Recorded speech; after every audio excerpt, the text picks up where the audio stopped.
All right. Good morning, good afternoon, and good evening, everyone, and welcome to our second Defiant Optimist webinar. This is IEX's new web series that brings together some of the boldest and innovative leaders who are making finance work for the 99%. My name is Sarah Tam from IEX's Growth and Innovation team, and I'll be your MC for today. At IEX, we transform the world by mobilizing capital for social and environmental change. So Defiant Optimist is very much part of our DNA here, not only in the work that we do, but it's also really in the people who embody the spirit of being defiant and optimistic and make innovative things happen. So a big thank you goes out to the IEX team for their continued dedication to our work, and also a special thanks to Gemma and John V, who are part of the session today and help make this series possible. In today's episode, we're joined by Annie Chen, who is the founder and chair of RS Group, and she is catalyzing social and environmental impact through blended finance. We'll share more about her later in today's episodes, but first a few words on the tech side. So if this is your first time joining us for a webinar, let me run through a quick technical tips on how to use BlueJeans. You'll be kept on mute throughout the webinar, and if you're joining through your computer or the BlueJeans app, then we invite you to share your questions by clicking on the Q&A icon on the right panel of your screen. To type normal chat messages, simply click on the message icon located on the same right side panel. We'll make sure to leave time for questions at the end, so please do stay around to share your questions in the chat box. That's all for me for now, so I'll pass it off to Professor Shanaz to kick things off. Hello, everyone. Good morning, good evening. It's so wonderful to have you all with us today for the second episode of the Defiant Optimist series. For those of you who are joining us for the first time, the Defiant Optimist series is really all about sort of getting to know the Defiant Optimist leaders who are making finance work for the 99%, and also, frankly, to really reach out to all of you, because there is a Defiant Optimist in all of us in many different ways.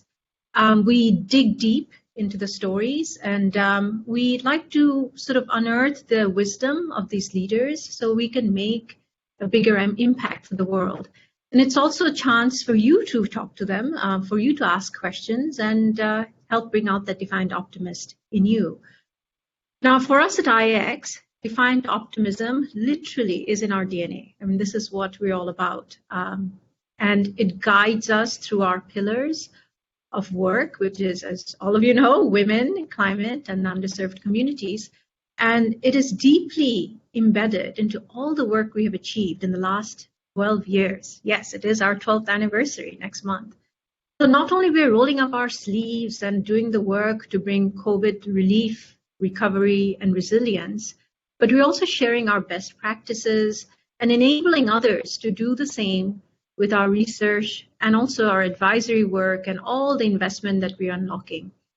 I'll pass it over now to my colleague, Jennifer Chen, to share more about IEX's work as a thought leader in this space and to discuss the importance of the ecosystem building, which frankly, what got us started over a decade ago. So Jennifer, on to you.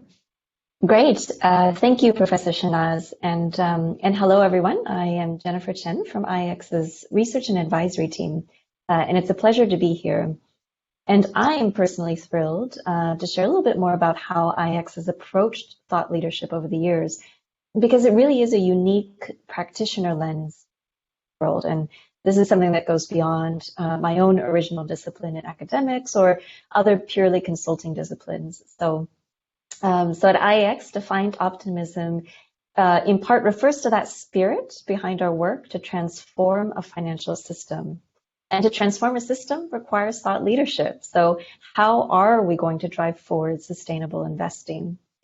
So as we continue on in the COVID era, now more than ever, we see a great need for people to step up for thought leadership to address not just the pandemic era, the economic and social setback, but also the ongoing inequalities around inclusive growth, which we saw even before COVID-19. And this includes a declining progress in key areas like poverty reduction, unequal growth, ongoing exclusion of women, people of color, and underserved communities. And And now the beginning of IX is not coincidentally also the beginning of the impact investing space. And that's because as we went about our work, we were also supporting governments, businesses, investors, and communities to think about finance differently, to think about development differently, and really how to bridge the two. So we really took a holistic ecosystem building approach to change behaviors of both the public and the private sector through both the power of ideas, through thought leadership, and the power of action through our innovative financial instruments and platforms. And the two work very closely together, of course. And so part of our success in unlocking capital is really the ability to build the market by educating key public and private stakeholders, helping them to bridge knowledge gaps around the need on the ground, the gaps in the development space where the private sector can play a complementary role, and really how to design solutions that lead to long-term systemic change. So really with this approach, I mean, if you look at the total impact investing dollars going into Southeast Asia alone, IIX has been able to unlock 25% of that capital across all of our products and platforms. So I'll give you just one example of our approach before I wrap up, and that's really how our thought leadership played a role in the impact investing space in the Philippines. So IX has been a part of the growth of the Philippines since 2011, as we have in many countries across the Asia-Pacific region. And now, and really in order to grow the sustainable investing market, our early work really was geared towards building an effective, collaborative, and inclusive ecosystem. So we did this by supporting ADB, Oxfam, Bank of America Merrill Lynch, various UN bodies and foundations on research projects that really help them to first create a common language across different public and private stakeholders. Second, we help them to develop those products that would strategically align the incentives of these different players. And third, really to create solutions that would enable different actors to play a role in sustainable development, especially those who are not a part of the equation before. And that has really helped to build the foundation for our products and platforms like our Impact Partners crowdfunding platform or our Women's Livelihood Bond. And really just looking at a survey of impact investing deals in the Philippines shows that from 2011 to 2020, IX's combination of work in the market building and the financial instruments have directly unlocked 30% of all impact investing deals in the country. So that's how we've been building the market. And 12 years on, we're really proud to say that this inclusive approach is the cornerstone of our work. And it will be a core part of how we're going to catalyze COVID relief, recovery, and resilience.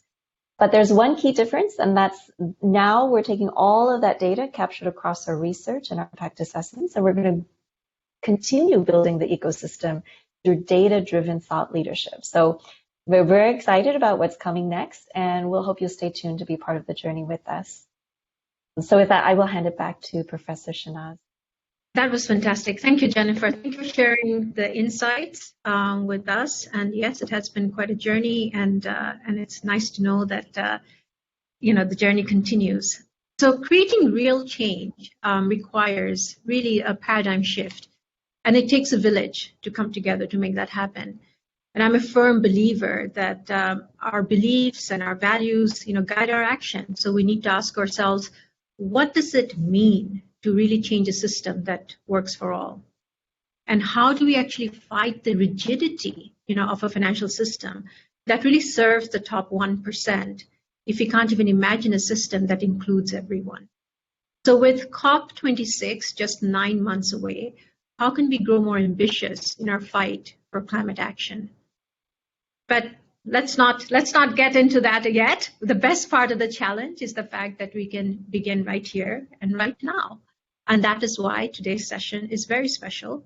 Today's Defiant Optimist is a truly remarkable and have dedicated much of her time and resources to make a positive difference in the world in her very unique way. So Annie Chen, a dear friend and a founder and chair of RS Group, is from a renowned family office based in Hong Kong.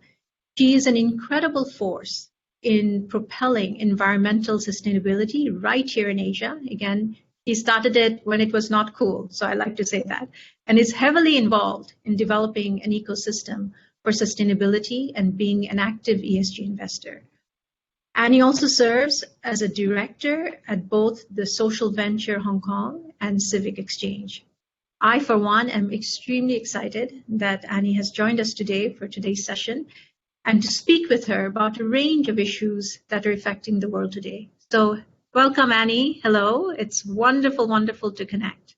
How are you? I'm fine, and thank you so much, Doreen, and to the whole IX team. It's really my pleasure and honor to join you today, and I'm looking forward to a very interesting chat with you, Doreen. Great. Well, looking forward to our next 1 hour together.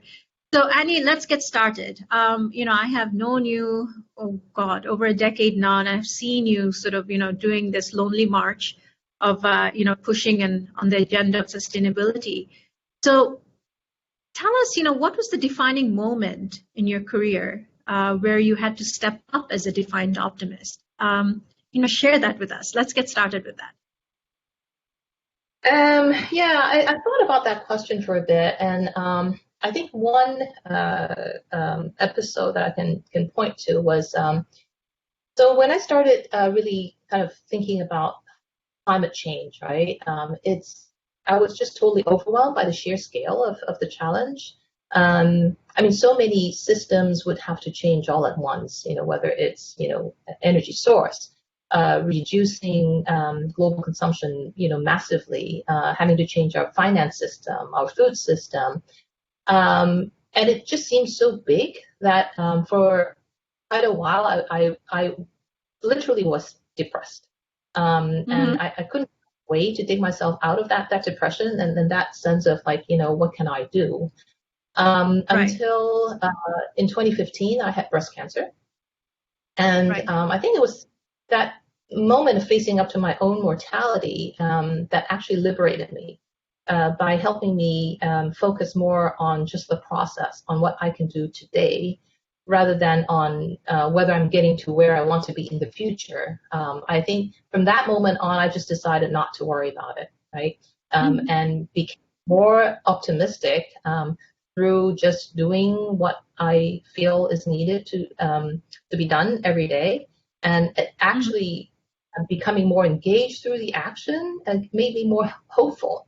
So I think that was quite a significant kind of change in my mindset and how I think about our work as well. So the optimism really comes from the small victories and things that you can, the small ways that you can start making the changes. Yeah, because if you think about a big problem, it's always going to seem overwhelming, right? And what can one individual do? So I just take heart from the stuff that's really more within my control, which is what I do every day, rather than, constantly thinking, am I getting close to my goal? Am I getting close to my goal? And trusting that, you are, right? Just by doing the right thing.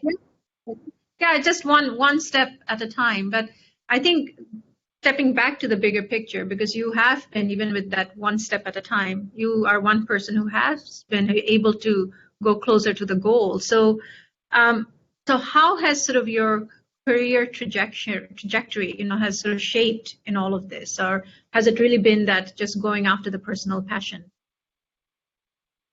So I was trained as a lawyer. Right? I know people kind of like label me as an impact investor, but I was actually trained as a lawyer, not as a finance professional. Right. What changed was, we're talking about 20 some years ago, almost 20 years ago when I started getting involved in our family office. And then in about 2007, having to take responsibility for the wealth that I had not earned myself, but had inherited. That was very difficult for me. I felt a lot of guilt, associated with having so much. And at the same time, I didn't really feel like I was equipped to deal with it. But I did do one thing right, which was knowing what I don't know. And I started to look for help elsewhere. I looked for advisors. I looked for, other pioneers in the impact investing field, going to conferences, talking to people, and just, learning what I can about all of this. And very importantly, slowly building a team to do this together. That, really made me feel a lot less alone. Right. And then over time, I learned to let go of the guilt and to trust myself, and to be confident that, my values and my judgment will guide my actions in the right direction. And none of that kind of happened all at once, right? It really was that, gradual process as well. Right. But I think, what's refreshing just listening to you, and again, this is the Annie that I know, is wow, it's really refreshing, the honesty. I think what you just said, that you found yourself in a position where you kind of became a custodian of this wealth, and and how do you sort of move forward, and what does it mean, and I think just even maybe again that way to even approach it, and just finding the right advice and the right insights. I mean, that's also, and knowing what you don't know. I think I really like that, because I do think that that's a big part of our human development. Knowing what we don't know and then sort of moving forward to that. That is a journey I think we all need to kind of go through. Now, in terms of now, just sort of shifting a little bit, we are going through this incredible era, which I think is going to be with us for a while. So when talking about sort of relief, and 2021, it will be a year of sort of building back from COVID-19. So what we will do for the next few minutes is really sort of, really go around the theme of sort of this relief, recovery, and resilience. And this is this part of the next few questions will really focus on the first part, which is relief. Now, the darus Group is very unique in its journey in developing this total impact portfolio, and I think again, what you just shared with us is very much sort of a part of that. So, in terms of sort of bringing this whole ecosystem approach and moving forward, what were some of the big challenges that you faced? I mean, of course, the first, what you mentioned, kind of knowing what you didn't know and bringing the right people. But that's just the first step. So what were the further challenges that you faced in setting up this total sort of the impact portfolio in Asia? Because you were one of the first to do this. Yeah. So when I started, I actually didn't start right at the beginning with advisors. I went where, most asset owners in Asia would go to. Their first stop would be kind of the banks, right, and the financial institutions, to look for solutions and products, because that's what they're supposed to do. And 13 years ago, in Hong Kong, not many people, not many bankers have heard of PRI. I said, I want to invest my money responsibly. And they said, oh, okay, well, we have a water fund here. Would you like to know about it? And they just started pushing these kind of random products or funds that seem to have some kind of impact theme at me, rather than being able to talk to me more holistically about, looking at a portfolio. How do you build a portfolio so that, across different asset classes, you're actually integrating, a sustainability, a responsibility, and an impact lens. And that's when I realized that, well, there are not going to be off-the-shelf products, and I pretty much would have to find my own solution. And that's when I turned to finding advisors, again, locally. I couldn't find anyone, and it ended up through introductions identifying an advisor who's based in Zurich. I mean, that's a long way to go, given that I'm situated in Hong Kong, but it was probably the best thing that I did. And out of that, it's through a process of engaging with the advisor who, very gradually but very systematically, helped me transition, a bunch of legacy mainstream investments into a portfolio that had purpose, that had, themes that were meant to, bring some positive change to the world. And it didn't, again, it was a process. It took us a few years to really get there. But as we shared in our 2016 impact report, it was, we were really quite happy after a few years of doing it and seeing the results. I had shared in our report that, overall, our portfolio generated a 5% return, which, if you're talking about a wealth preservation approach, was a very, very decent performance. So that was how we got started, and that's where some of the main challenges were. Of course, now the situation is much different in the sense that there are a lot more products and services available. So people who are starting now will find it a lot easier. They just have to kind of put their mind to doing it. Right. Now, let me just press on that a little bit. You're absolutely right. I think when you started, PRI, again, just for our listeners, it's basically initially with the whole evolution of the space of doing good with your investment, started with that when it was really just do no harm. So, the whole approach was, okay, you don't invest in harmful industries, and that's a start. And of course, then it moved on to more of the ESG and then the impact investing. Now, some of the things that you hear a lot nowadays, which is the fact that, again, it's very much still controlled, by the West, the dialogue, the process, etc. And a big part of it is the fact that, there are folks who are, they have still, they're the ones who are controlling the financial system, the media, etc. Do you think that, we're ready now in Asia to be able to kind of say that what we know what we want, and we know that what's the best? Because, in IX, we of course always push on that. And the fact that, we need to kind of get people from the global South sort of saying and having that voice and that way of, being able to express and show that this is what's needed for sustainable development. Do you think we're getting there? Do you think we're there? What do you think?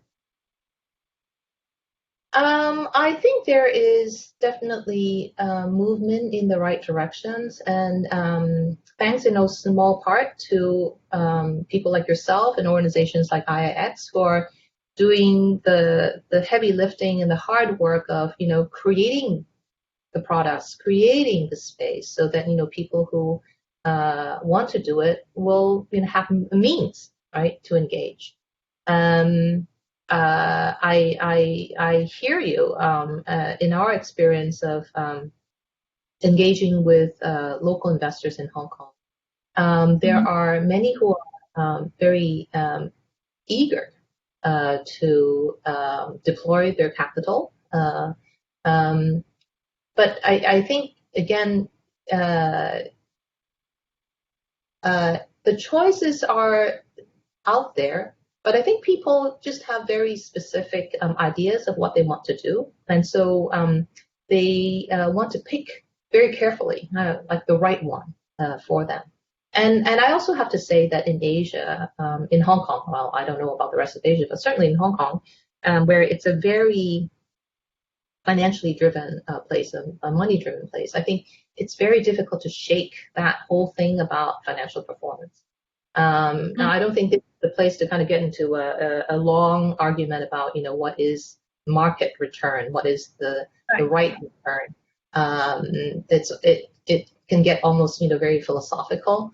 But I believe, where I got started was, kind of this belief in the blended value concept that Jed Emerson, the thought leader in the space, first put out more than a decade ago.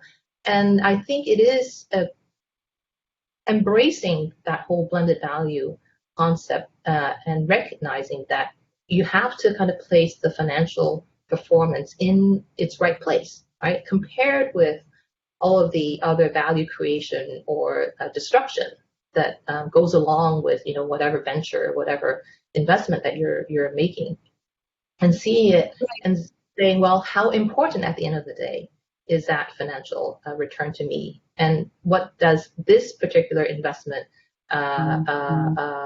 play in terms of kind of my overall portfolio? Where do I have room to do a little bit of give and take in terms of taking this spectrum of value? So what's interesting is I do think referring to what you're saying in terms of this sort of blended value and looking at it holistically, a big role, the shift that we're seeing is happening is the fact that now, kind of formally sort of the space being in place, and of course at IX we've been doing the work for 12 years, we actually have data to show that when you're actually creating impact, the risk is going down. So there is absolutely a wonderful correlation between risk and impact. And we know in Asia, we don't like risk, very risk averse. So I do wonder how that is going to start playing into it in terms of really saying, if you are creating impact, you are reducing your risk, which means the investment is more solid. I think you're right when that is sort of compared against the usual vocabulary of unicorn and all that, which is a very Silicon Valley vocabulary. I think all of a sudden you're comparing apples to oranges and everything goes, out the window. But it is interesting. So I think in that case, I'm just curious. Are you currently measuring the impact of your portfolio, and how deep do you go with it? Well, we definitely are, this is, some people consider, being able to measure impact the holy grail. And of course, you do need to have some way of understanding and capturing the impact. Otherwise, it could be just talk, right? But then because we invest for impact across different asset classes, and so the way that we understand the impact, capture and measure it would be quite different. So for example, for some of our private equity funds, again, we mostly engage or rely on our fund managers to collect and present the impact data. And then, we try to do some kind of aggregation, but it's not easy because, there are different themes, different industries. And also, I would have to admit that most of the impact data is still at the output level. So, for example, how many tons of sustainable packaging materials have been produced, as opposed to the more outcome level data, which is, well, what's the amount of CO2 mitigated by using these sustainable packaging as opposed to styrofoam, for example. So it's still a challenge, because if you start again, looking across different industries, how do you compare, right? But we do what we can. I think that's why we have very close relationship with all the fund managers. We do annual deep reviews that where we ask them a lot of questions to not only understand what they're trying to capture, but also to prod them on and let them know that we are in it for real. And so when they say that they are an impact fund manager, we expect them to deliver. And then moving on to. So I do think that is very important what you just said. Prod these managers, because I think if you think about it, these fund managers, once again, they're mostly sitting in the West. They are very removed, actually, what's happening in the ground level, and they're also acting as the gatekeeper, in terms of what actual change needs to happen. So I think what's very, very interesting is I think if we are going to move the needle, I think we really need to ask these really tough questions. That is this really based on just checking off the boxes, right? I mean, oh, we have women representation because we have one woman in the board. Okay, all right. So are you actually doing anything for the women, who are your customers or who are producing the product? Right? I mean, it's we are not asking those tough questions because these fund managers don't even know how to ask them. They're sitting in New York, they're sitting in Zurich, they're sitting in London, or they will send someone, here to sit in Singapore or Hong Kong. So I think the thing is, I think it is the onus is on us, and onus is on basically families like yours and funds like yours, where you can actually prod them to be thinking differently. And it's very interesting. We rolled out IX values, which is, as you know, I mean, we have been doing the impact measurement work now for forever. So I started it when I was teaching, and then I brought it into Jen in creating Iris. And it's very interesting because a big part of values is actually capturing the voice, of the people who are being impacted by this product, by this company. So if the company can, we say, okay, what are you? What's the impact you're creating? And you're exactly right, the outcome. But then we actually have it verified. And it is fascinating because the reality is we actually are really right now at the tip of the iceberg, because if you're going to really change a system, we need to have that voice. So I'm so heartened to hear that you are prodding, because you need to keep on prodding, because I think really it's the responsibility of these banks, the fund managers, to really be able to get to that last mile, to be actually capture the voice and the outcome.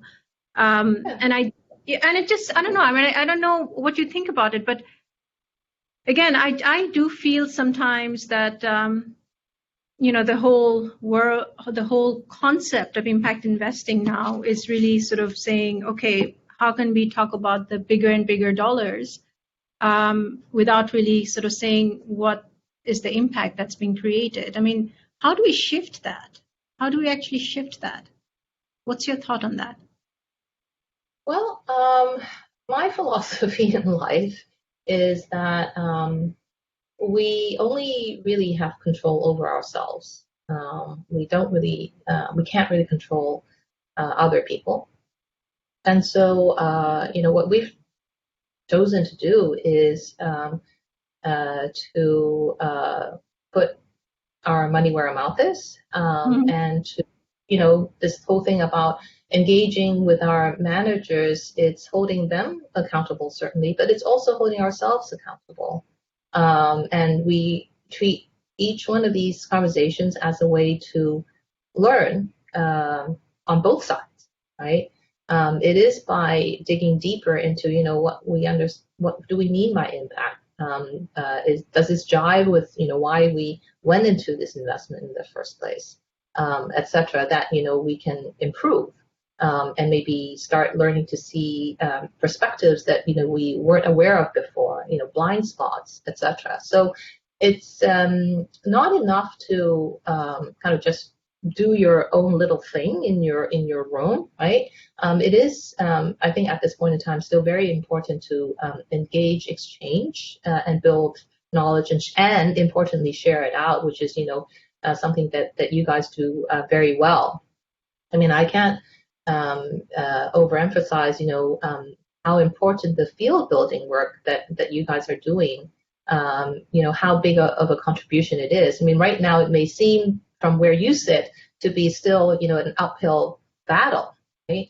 But I feel that, kind of from a bit of a distance, that that all that perseverance will pay off. It's just a matter of when. And I think that when it happens, the shift will be quite big. Right. No, thank you very much, Annie, for those kind words. And I think, again, I don't think it's us alone. I think, you're very much a part of this whole process. So, it is moving. It is. I don't think it's the Sisyphus and the rock. I think, we are kind of being able to push the boulder up.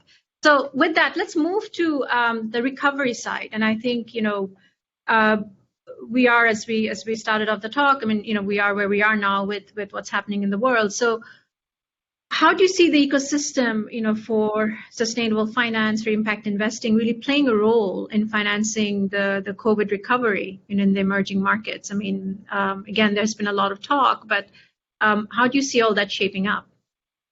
Well, clearly,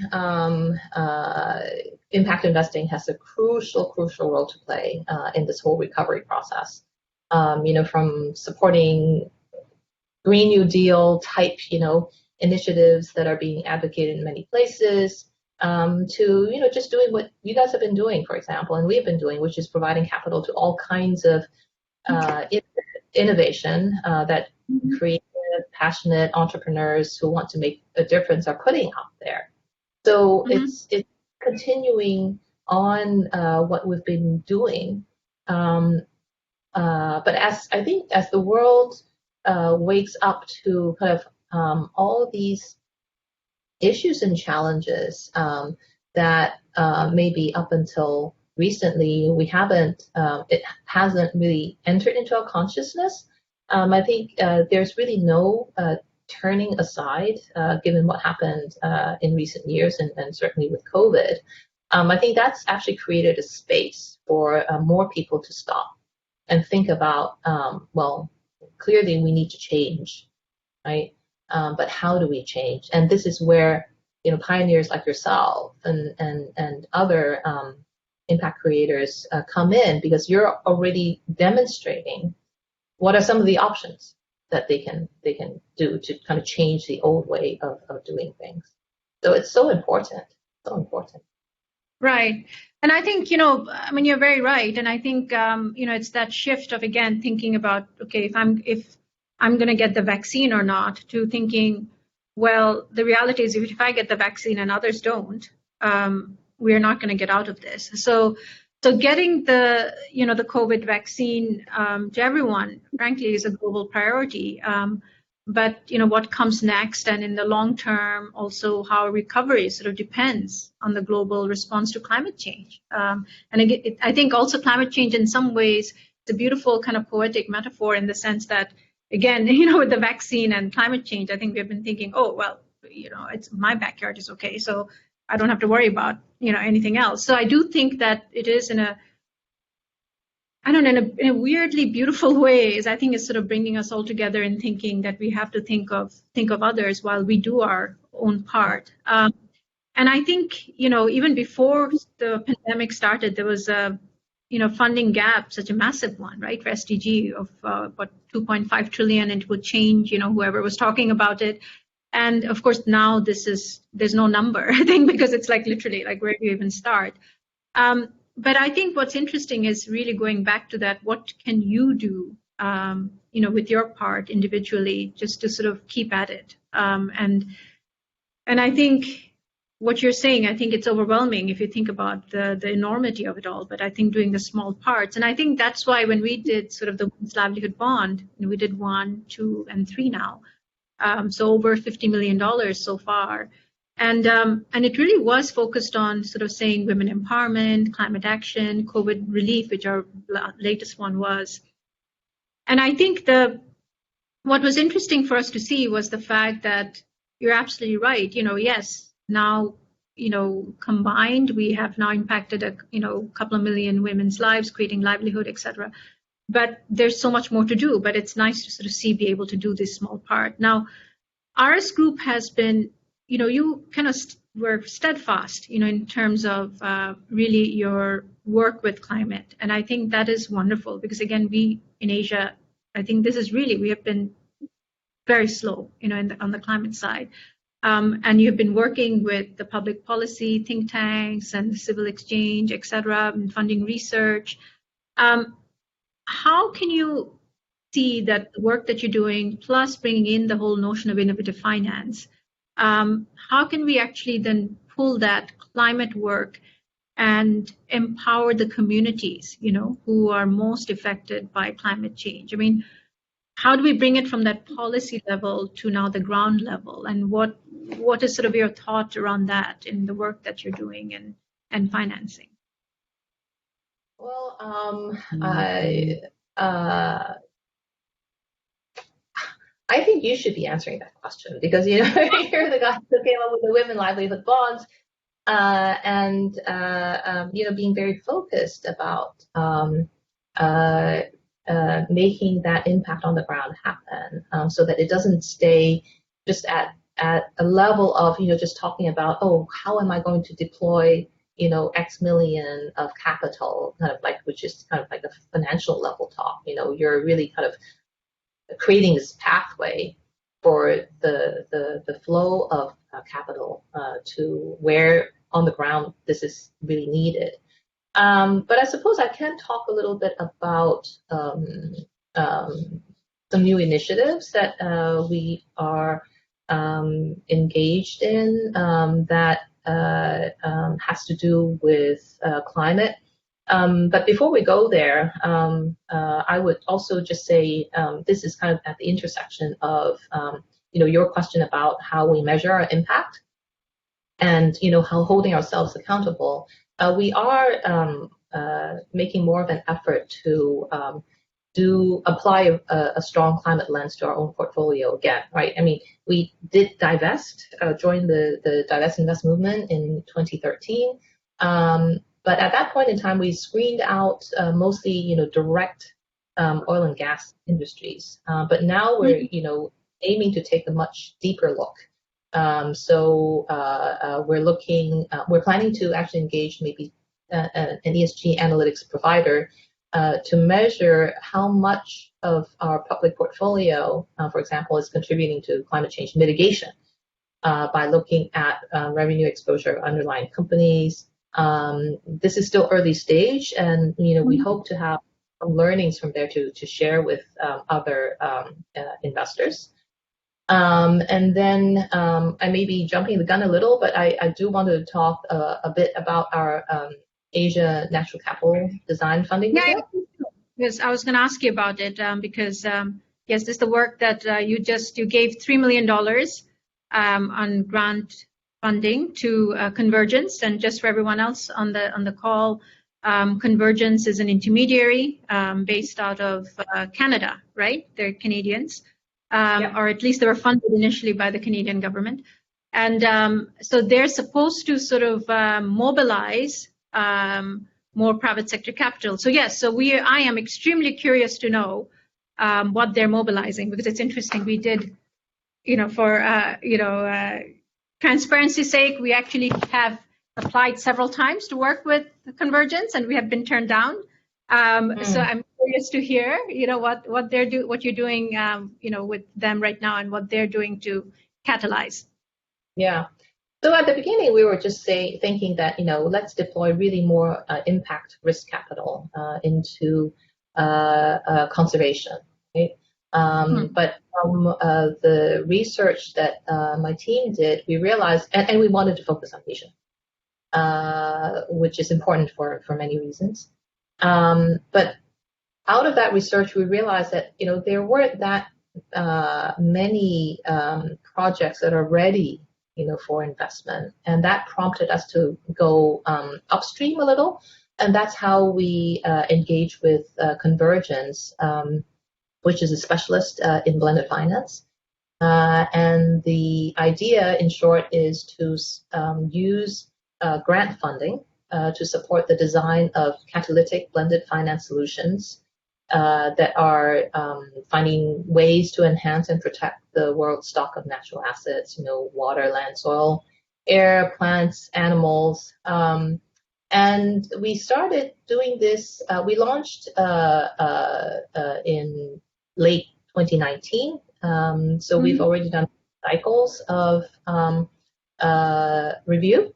I think there are 2 grants that are deployed in the first half of last year, which are both related to the marine sector, called Blue Finance and Ocean's Outcome, and 2 more will be announced very soon in the deforestation and sustainable forest management areas. We have gone through. Sorry, I'll just interject. So spend a few minutes on the first 2, deployment that happened? What is being created? Because if you deployed in 2019, that's almost a year ago, right? So we should see something in the market, right? Well, the funding actually was deployed early in the first half of 2020 because there was a lag time in terms of reviewing all the applications and then actually making the grant. And I have to say that while I'm not personally involved in the process of vetting the proposals, some of my team members are, and they say it's a very rigorous process, and it took some time. Now, I can tell you maybe quickly though, so just using one of the projects that received funding, Blue Finance, our grant was a little less than 400K to them for proof of concept. And by their design, they're hoping to raise 50 million in blended finance funds. So you're talking about 130 times financial leverage, which hopefully will include commercial capital that would not otherwise have gone into the space at all. So doing it, and I'm gonna push on this one because we do see a lot of these type of initiatives happening, right? And I think we need to sort of really understand if the right terminology is being used, right? Because again, if it's really just a fund that they're creating, then it's a fund, right? So I think there are many funds out there which are doing things. If it's a blended finance actually instrument, which is actually going to be going out in the market, I think it's important for us to understand, what is sort of going on, because again, innovative finance now is again one of the sexy words around, which I feel like is being thrown around, but there's not much of innovation around them. So walk us through it. I mean, what actually are they doing, in terms of the instrument, the structure? Because I am a finance person, so I'm feel a little, unfortunately, Doreen, you're talking to a non-financial person. Right. So I'm afraid I'm not really. You give the money, so you probably know something about it. So tell us. I actually know very limited details. I really just have the big picture. I do know that it is about preserving marine protected areas in Southeast Asia. And I would be happy to share maybe separately with you, bringing my team in to explain kind of what that particular structure and concept is. But I think the idea, though, is, and this is something that we share with Convergence, is the focus is really on the catalytic nature. Now, whether something is really actually going to have the intended leverage, we will find out. I can only say that, from what I can see, there was internally a rigorous process of screening where, they brought in some people who are experienced in the natural capital finance space. So this is not something that actually Convergence itself had a lot of experience in, but they were willing to work with us to create a funding committee that had external expertise brought in to vet these projects.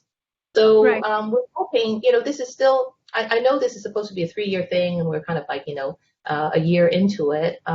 But these things do take time, and I'm hoping that But I think again, sorry, we're short of time, so I need to interject. And just for our listeners' point of view, I think these are very good points, and and you're absolutely right. I think many different groups need to come together. But I think what's really important, in the whole equation, is the fact that if you're going to move the needle, it is about bringing in finance as well to understand how to do this effectively. So I do think, many of the pieces need to come together. Expertise on the development side, expertise on the climate side, expertise on the blue ocean side, and expertise on finance side. So I hope, and it sounds like, it is still in works. I hope all of that come together and we see some capital being mobilized, because that's all we want. So so that's what we're hoping for as well. Right. No, that's fantastic. Okay, so we're now at the last part and kind of the exciting part, which is a very quick sort of lightning round. So I'm going to ask some questions to you, and this is sort of a good way for us to wrap up and actually, know about what Annie will be up to, next. So what's the one word that defines you? Rational. Rational. Okay, that makes sense. What's the book that you're reading that's in your nightstand right now? There are two. One is called The Soul of Money by Lynn Twist, and the other one is Humankind by Rutger Bregman. Oh, I have to read that. I have not read the latter one. And what's the best advice you have received? That taking care of myself and my own needs is not selfish. I think this is one that all women need to learn. I completely agree with you. Self-care is very important for all of us women. What is a fun fact about Annie? How about this one? That I've been learning Tai Chi for almost 20 years and I still don't know what I'm doing. So. Oh, I'm sure you do. Okay, next time I'm coming to Hong Kong, you are doing a Tai Chi with me. Okay. Oh, God. Okay, finish this sentence. I have reasons to be optimistic in 2021 because. Because there is no alternative. Right? Because I think, this is, we need hope, we need optimism to kind of give us energy to do what we're doing. And I think, I just want to make sure that our listeners as well, kind of share in this optimism that, what we do now may not seem earth-shattering, but it will all add up and it will get us to a better place. It will. One step at a time, Annie. This was absolutely awesome. Thank you so much. I mean, again, it's always such a pleasure to speak with you. And this was our part, and now we're going to open it up and, and see what other wonderful questions people have. So I'm going to hand it over to Sarah. Thank you, Annie. I really had a lot of fun. So I know I pushed you on some of them, but I think, it was fun. Thank you. Thank you for going along. So we have a question here which says, impact measurement is apparently an important component in impact investing field, especially for legitimacy and accountability. I was wondering about the cost side of this. It is not easy to capture impact data, and if I'm not wrong, it is also costly. How do you approach this cost-benefit tension? So I think maybe, Annie, it'll be, if you can just sort of answer it from your point of view as you're working, in terms of pushing on all this various kind of measurement with your funds and all. Yeah, I can see, why people ask that question. But kind of in our equation, impact is part and parcel. It's like, if you're, an investor, there will be questions that you want answers to. You will do your due diligence, on various aspects of the business that you invest in. It's the same thing, right? So I think we just consider as part of, and a very important part of our approach to investing, whether you call it better risk management, or whether you call it, measuring the specific impact.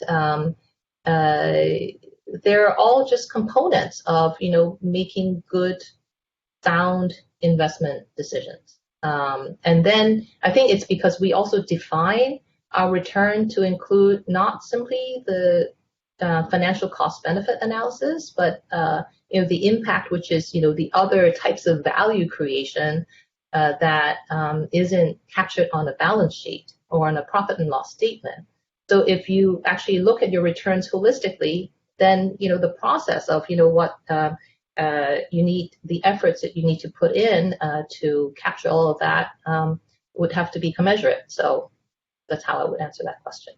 Yeah, no, and I think that's a really good way of looking at it. I think the reality is, if you think about it, to basically do anything. I mean, even if you are doing your books, the financials, if you have someone audited, these all cost money. So if you're going to actually have that rigor and the professionalism be brought in, in the accounting side, you will have to have that. And the same way you have to have that, on measuring the impact side. Now, exactly. Having said that, right? I mean, I think that's just a given. I mean, I think you can't just have it for free. And I do think this is sort of a misnomer. People think that, oh, yeah, this costs money. But yeah, so does everything else. So I think I do think that we need to kind of embrace that. The good news is also just for our listeners that we do have IIX values, which literally is iixvalues.com. So where we are bringing the cost down by doing all of this by use of technology, where the verification also happens, using the mobile phone. So, do check it out if you're interested.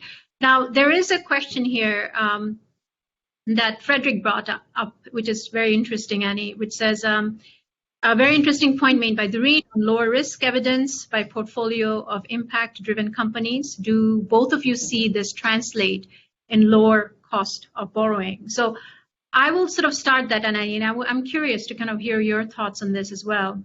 I mean, what we are seeing is absolutely the fact that we're showing the correlation and we're showing the analytics that there is a correlation with, higher impact and lower risk. And if you think about it, even in a kind of a rational logistic way, a kind of a rational way, I would say, it's if you're in a community and you're creating impact, that they'll do anything in their power to make sure that company, still continues and prospers.